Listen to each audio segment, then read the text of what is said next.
Salut bande de petits photographes, bienvenue dans cette nouvelle vidéo de mon petit réflexe. Aujourd'hui, on va tester un trépied de marque chinoise totalement inconnue.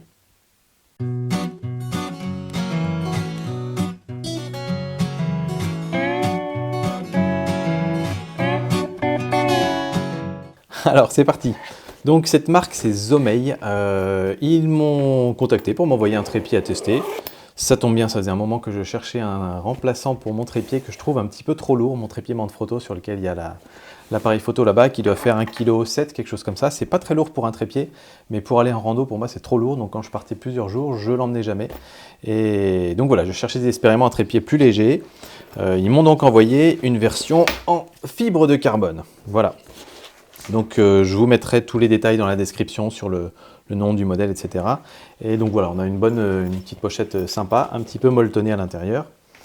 Tout ça, c'est très bien. Je l'ai déjà utilisé pas mal de fois, donc il est un petit peu crado. Il a vraiment, voilà, je suis allé faire de la spéléo avec, donc j'ai frotté sur les rochers et tout. Il est livré avec sa notice et une pochette violette un peu bizarre en velours, qui était utilisée à la base pour protéger la tête du trépied, la rotule. Donc voilà, je trouve ça étrange cette couleur. Mais bon, ça doit être un trip.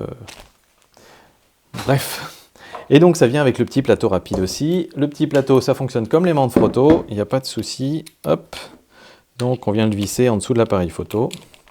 On a ici la petite languette bien pratique. Avant, normalement, il fallait utiliser une pièce, donc c'était pas pratique, alors que là on soulève la languette. C'est comme sur les Manfrotto. Et si je le fais pas tomber, ça évitera de vous casser les oreilles une deuxième fois. Hop, voilà, on le visse et c'est placé. Donc, plusieurs points intéressants sur ce trépied. Il est compact. Mon Manfrotto, il est à peu près grand comme ça. Là, celui-là, il est compact pour une simple et bonne raison, c'est qu'en fait, les pattes, elles se replient complètement dans l'autre sens. C'est-à-dire que normalement, hop, sur mon trépied Manfrotto, j'aurais eu quelque chose qui ressemble à ça. Et donc là, il est forcément beaucoup plus long. D'autant plus que là, on a beaucoup de sections, alors que sur le Manfrotto, il y en a un petit peu moins. Donc celui-là, il est vraiment fait pour être compact. Donc je vais le replier. Bon, je ne vais pas le refaire, vous avez vu un petit peu la compacité. On va passer à la suite. Qu'est-ce qu'il y a d'intéressant là-dessus qu'on va pouvoir voir? Bon, on va faire un petit peu le tour du propriétaire. On a ici des petits coussinets, on va dire, des petits trucs en caoutchouc pour venir amortir au sol. Et si on les visse comme ça vers l'intérieur, hop, on se retrouve avec des petites pointes métalliques pour pouvoir bien accrocher sur certains sols. Voilà, moi personnellement je laisse quasiment tout le temps les petits trucs en caoutchouc. Voilà, et ensuite c'est pas un système de clapet, c'est un système où on vient hop, desserrer comme ça. Alors on desserre un petit cran, et ensuite il y a un petit truc un peu plus dur à passer, donc on sent vraiment le moment où on l'a desserré. Tac, et après on peut l'étendre, on le resserre, 1, 2, 3 et 4, et ça bouge plus. Donc ça marche très bien. Je ne saurais pas dire si c'est un système que je préfère par rapport au clapet.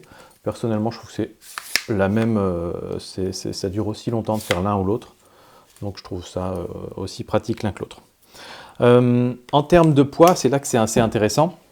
L'intérêt d'être en fibre de carbone, mais la version aluminium n'est pas beaucoup plus lourde. Mais celui-là, tout compris, il pèse 1,5 kg. Donc vous allez me dire, 1,5 kg, c'est quand même assez lourd. Par rapport à mon 1,7 kg, oui, pour moi, c'est encore trop lourd.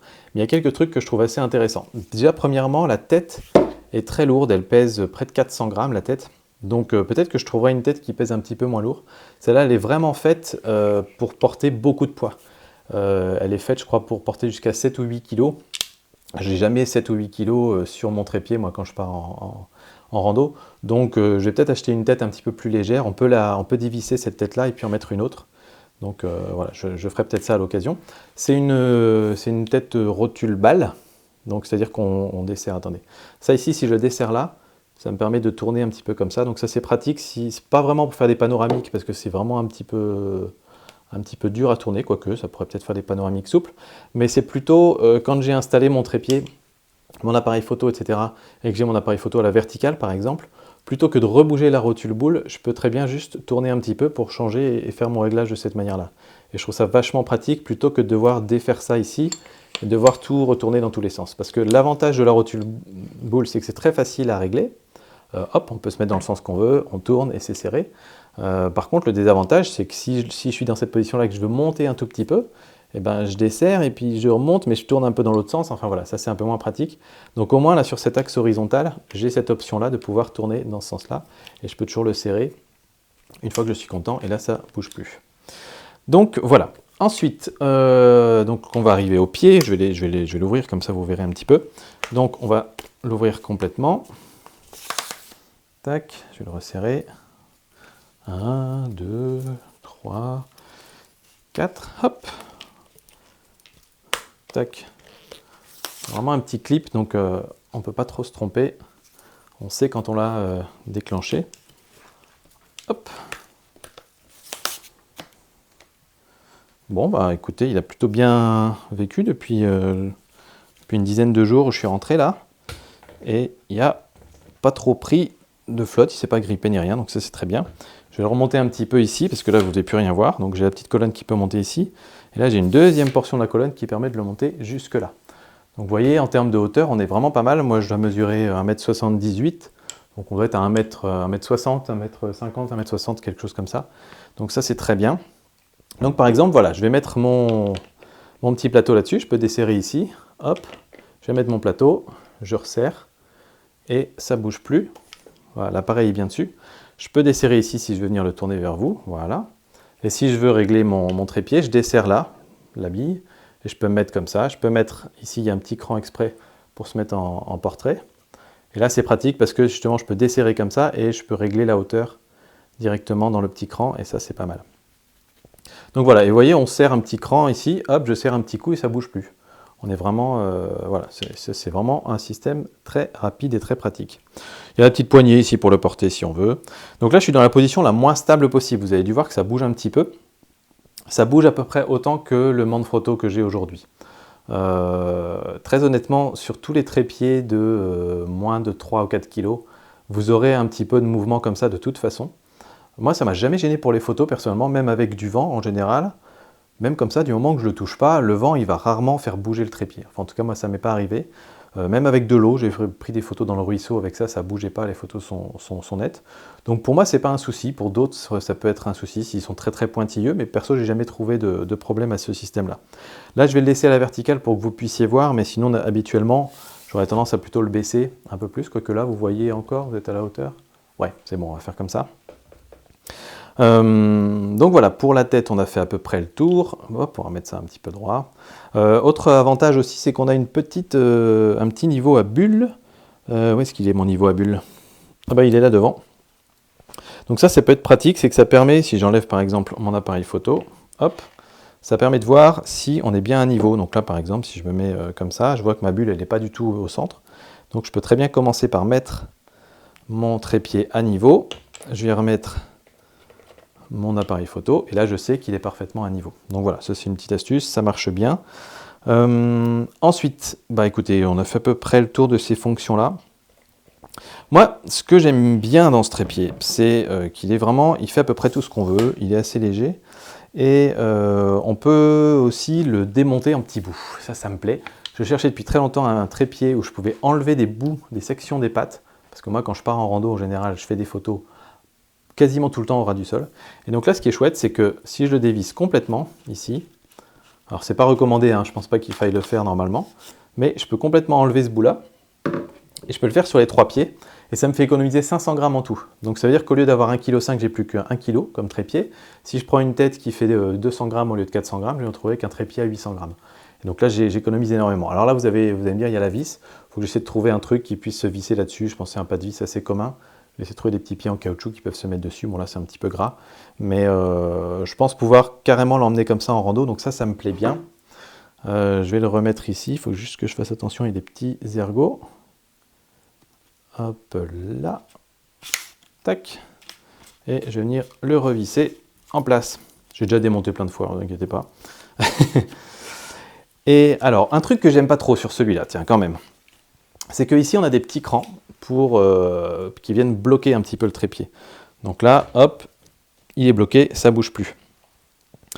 Là, on est au cran minimal, on va dire, pour un écartement minimal.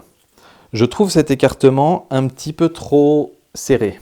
J'aurais fait un petit peu plus large, personnellement, parce que là, on manque un petit peu de stabilité. Et quand on le met au cran suivant, là, il suffit d'appuyer sur la petite gâchette, on remonte et on se met au cran suivant. Voilà, tac. Et pour le coup, quand on le met au cran suivant, je le trouve trop écarté, personnellement. Voilà, je vous laisse juger. Là, je le mets par terre, vous le voyez même plus du tout. Et ça fait 1,5 m d'envergure en bas, quoi. Donc là, c'est clairement trop écarté. Et même là, c'est tellement écarté que les pieds glissent un peu. Et donc, on n'a pas la stabilité non plus qu'on souhaite. Donc, on est un petit peu obligé de se mettre à cette position-là, comme ça. Donc, la position que je vous ai montrée avant. Voilà, je pense qu'il y aurait eu une position un petit peu plus stable entre deux, personnellement. Alors, on peut toujours le faire, hein, je pense. On n'est pas obligé de se mettre à d'écran. Bon, écoutez, je vais tester ça avec vous. Si je me mets à une position intermédiaire et que je le pose, eh ben, ça ne bouge pas. Je n'avais pas testé encore ça. Je vous le remonte si vous voulez. Mais là, quand je m'appuie dessus, ça ne bouge pas. C'est-à-dire que ça ne va pas venir glisser. Les pieds ne vont pas glisser et bouger les uns par rapport aux autres. Donc, c'est jouable quand même. C'est jouable quand même. Voilà, mais je trouve ça dommage que la position de base ne soit pas la position qui me paraisse la plus stable. Qu'est-ce qu'on a d'autre de petits trucs marrants? On a un petit crochet ici en dessous pour venir mettre un sac à dos par exemple, ou le sac photo. Ça permet de lester le trépied, donc du coup on a un trépied encore plus stable. On a aussi la possibilité de dévisser ici pour pouvoir la retourner et la mettre à l'envers. Donc du coup on a la colonne avec la tête vers le bas pour prendre des photos près du sol. Ça c'est très bien. Et enfin, je pense qu'après ça j'aurais rien oublié. La petite fonction très sympathique, c'est que ici on a un pied qui peut se dévisser en haut. Hop, alors j'avais bien serré volontairement. Et quand on le dévisse, on se retrouve avec un monopode. Et donc il y a une petite vis qui est fournie avec et qui permet du coup de le transformer en monopode. Et on peut venir mettre ensuite, si je dis pas de bêtises, le plateau en fait. On peut venir mettre la rotule par-dessus. Et donc on a notre monopode comme ça. Et donc du coup super léger. Donc ça je trouve ça très très bien aussi. J'ai pas encore vraiment joué avec, perso, je suis pas quelqu'un qui utilise beaucoup le monopode, mais quelqu'un aujourd'hui vient de me dire que pour la macro par exemple c'était un bon plan parce que ça permet de diminuer un peu la vitesse d'obturation sans avoir les inconvénients du trépied où il faut tout le temps les bouger, le régler. Le monopode ça peut être pas mal, surtout pour avancer d'avant en arrière. Donc j'essaierai pour la macro et je vous dirai un petit peu ce qu'il en est. Voilà, il y a des petites poignées en mousse, ça c'est bien pour quand il fait froid, comme ça on n'a pas froid aux mains. Bon, je pense avoir fait vraiment tout le tour. Donc je vous dis, celui-là, c'est la version en fibre de carbone. Donc vraiment très légère. La version aluminium, vous rajoutez 100 ou 200 grammes à mon avis. Et globalement, c'est un trépied qui reste pas trop cher. Celui-ci, il est un petit peu au-dessus des 100 €. Je crois la version en fibre de carbone et la version en alu est beaucoup moins chère, en dessous des 100 €. Là, pareil, je vous mets les liens dans la description. Je vous invite à aller les voir pour vous faire un petit peu une idée sur la fiche technique et tout ça. Mais moi, je l'aime beaucoup. Alors certes, c'est pas une grande marque type Manfrotto et autres, c'est une marque chinoise. Bon, je les connais pas ces gens, même s'ils m'ont envoyé des emails très gentils en m'appelant leur ami et tout ça, même si on se connaît pas, c'est pas grave. C'est rigolo, je pense que ça va être culture chinoise, mais c'est pas grave. Moi je l'aime beaucoup et honnêtement maintenant pour partir en rando je vais emmener celui-là. Du coup mon Manfrotto il va rester dans le garage, comme ça il est toujours en position pour venir filmer les épisodes. Et puis maintenant c'est mon nouveau trépied pour partir en balade. Voilà, donc un grand merci Isomei pour m'avoir envoyé ce trépied, m'avoir permis de le tester. Et puis j'espère que ça vous servira. C'est un modèle parmi tant d'autres. Isomei en font plein d'autres de trépieds. Il y a d'autres marques qui en font des très bien aussi. Voilà, celui-là, il se trouve que je l'ai testé et moi, il me convient très bien. À part, je vous dis, ce petit problème d'écartement, mais je ne pense pas que ce soit un vrai souci sur le long terme, mais je vous laisse vous faire votre propre opinion. Voilà, j'espère que ça vous aura plu, que ce test vous aura servi. La petite astuce du jour, sur YouTube, je vous invite à aller faire un petit tour sur la page d'accueil de la chaîne, donc de la chaîne Mon Petit Réflexe.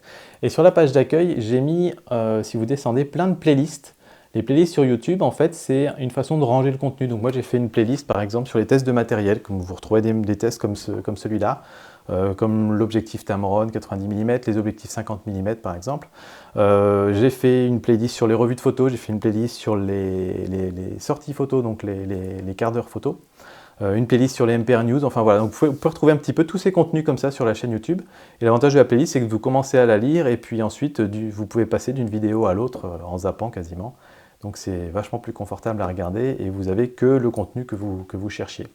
Et de la même manière, vous pouvez retrouver un petit peu ce type de contenu aussi en allant sur le site mpr.photo.